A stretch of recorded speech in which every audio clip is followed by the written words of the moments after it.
Triathlon is a summer sport, and that means heat. There are a lot of factors to consider to perform your best in hot weather. So today, we take a look at some lessons and tips for racing in the heat.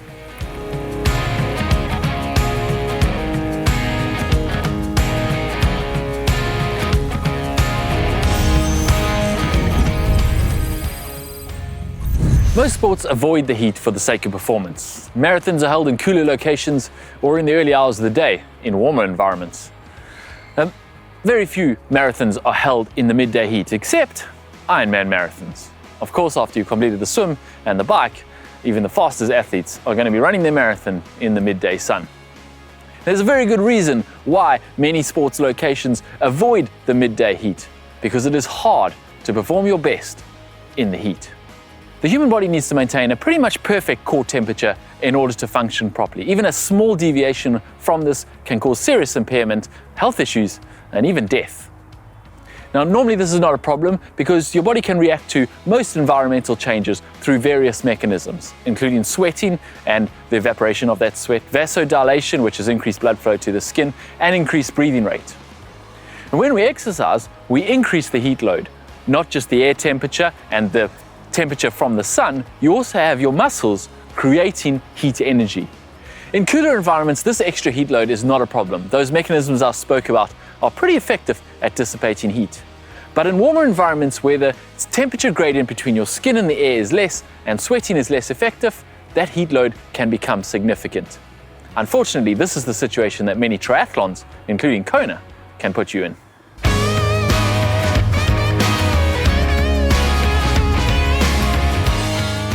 So, how best to deal with this heat? First, let's take a look at what you can do in the months, weeks, and days leading up to your event before we look at what you can actually do on race day itself. The human body has an amazing ability to adapt to any stress that you put on it, and this is true of heat too. If you repeatedly expose your body to heat, it will become better at dealing with it. It'll learn to preempt and prevent heat overload. It does this through a variety of physiological adaptations, namely increased sweat rate and early onset of sweating. Basically, your body will start the cooling effect before it overloads with heat.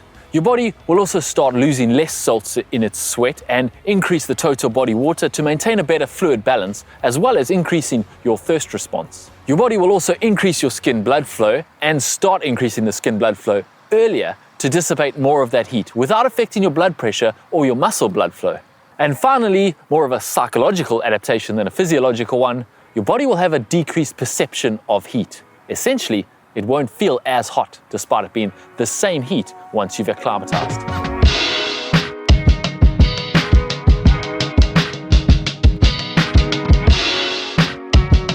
Now, in order to get all these adaptations, you need to expose your body to the heat it will experience on race day.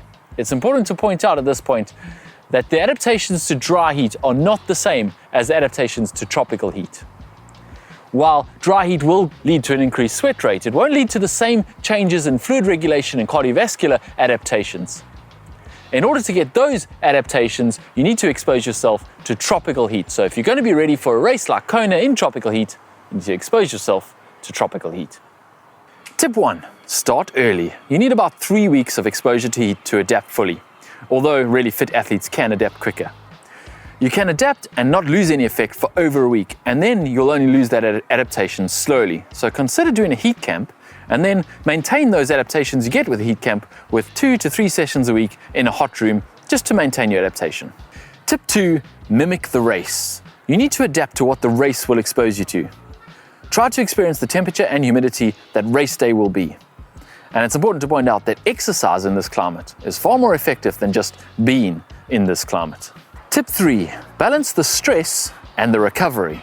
Don't just jump into really long time in the heat. Start with shorter exposures and build up the length and intensity of your exposures to the heat. As you can tolerate more time, increase the amount of exposure. Tip 4, eat and drink adequately. Don't just rely on your thirst.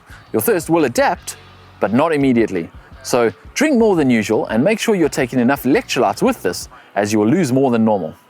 Make sure you eat enough too. Your hunger may decrease in heat, but meals are where most of your fluid and electrolytes are replaced, so don't skip meals. One more point, Sleeping in air conditioning has been shown not to slow your rate of adaptation to heat at all.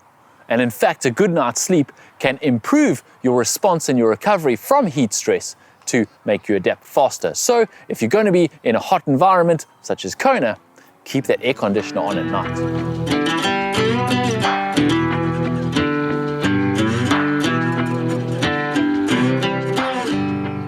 Now, despite doing everything you can to adapt to the heat in the weeks leading up to the race, the heat on race day is still going to be an added stressor.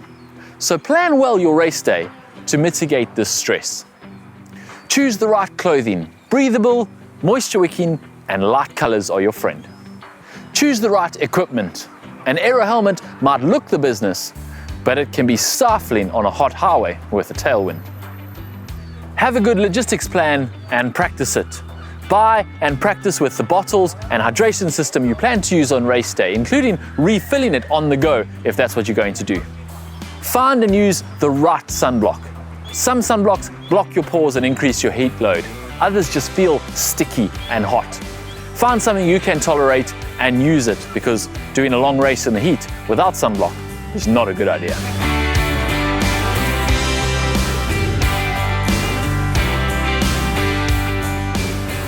One of the most important points when dealing with the heat is to know yourself.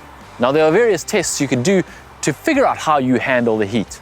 Starting with a simple heat test. Simply do the same exercise in a hot environment versus a cool environment and measure your different heart rate response and sweat response to those different environments. You can also do a sweat rate test. That is simply weighing yourself before and after exercise in a hot environment to see how much sweat you're losing per hour or per session, so that you know how much you're losing. And then you can do a sweat test. This is the kind of thing offered by Precision Fuel and Hydration, where they test your actual sweat composition. That is how much salt you're losing in your sweat, so that you can adequately replace it on race day.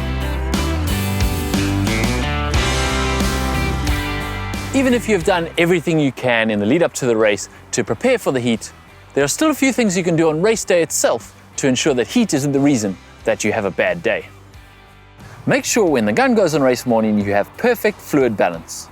Now, this doesn't mean drinking liters and liters of water and having a full bladder. You're not a camel. It means having good total body fluid and electrolyte balance optimal. Do this by using an electrolyte drink in the days and hours leading up to the race start. Rehydrate. Have a fluid plan and stick to it. This plan should have adequate fluid and electrolytes for your sweat rate and your sweat consistency in it. Start rehydrating as early as possible. Don't wait until you have a dry mouth, and keep drinking throughout the race. Pace yourself. Sprinting will lead to a surge of heat from your muscles, and you might not be able to dissipate that heat.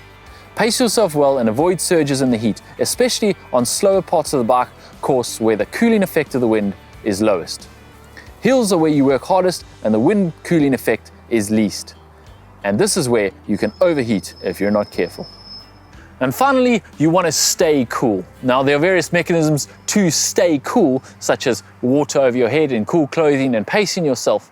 But it's vital that you don't go into the red, as it were, in the heat. Once you overheat, it's almost impossible to bring your heat back down, except maybe lying down on the side of the course under a shady tree, which will do nothing for your finish time. It is far better to keep from getting too hot than it is to try and cool yourself down once you've got too hot. Unfortunately, not everyone will adapt to heat in the same way. Even if you do everything we've suggested in this video, some people will adapt quickly to heat and some people will adapt hardly at all. Some of it's genetics, some of it's where you grew up and what you were exposed to, and some of it is simply training your body for the heat. But before you give up on racing any races in the heat and proclaim, "I just don't do well in the heat," try everything we suggested in this video. You may find that you handle the heat a bit better than you thought you did. If you have your own tips for handling the heat, leave them in the comment section down below. We'd love to hear what you've done to make yourself perform better in the heat. And remember to like this video if it's helped you and subscribe to GTN for all of our content about triathlon.